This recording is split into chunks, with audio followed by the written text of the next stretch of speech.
Pour cette 8e édition du Mondial de rugby, un joueur sur 5 ne représentera pas le pays dans lequel il est né.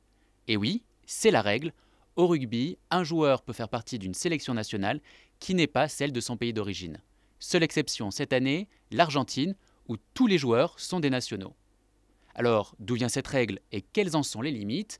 J'ai posé pour vous la question à Nicolas Rouillet, journaliste sportif à Europe1.fr. Alors écoutez Laurent, ce qui fait débat dans le rugby mondial, ce n'est pas tant le fait que certains joueurs soient nés à l'étranger. On rappelle que le capitaine de l'équipe de France, Thierry Dusautoir, est né en Côte d'Ivoire, mais il est français de nationalité.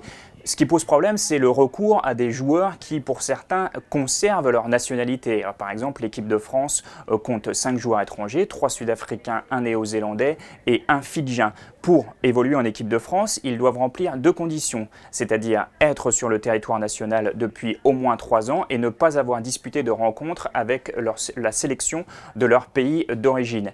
Alors, pourquoi le font-ils?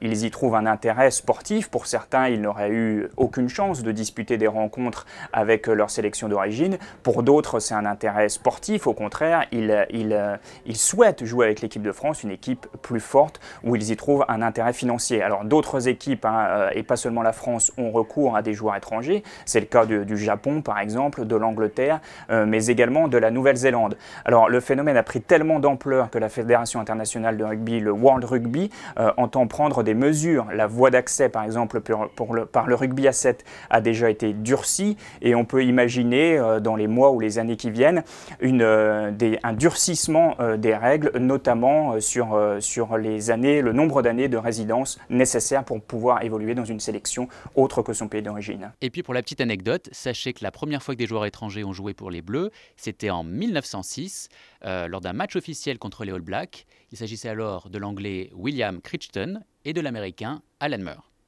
Vous souhaitez réagir, rendez-vous sur Europe1.fr. Et si vous avez une question d'actualité, vous nous l'envoyez sur le compte Twitter d'Europe 1.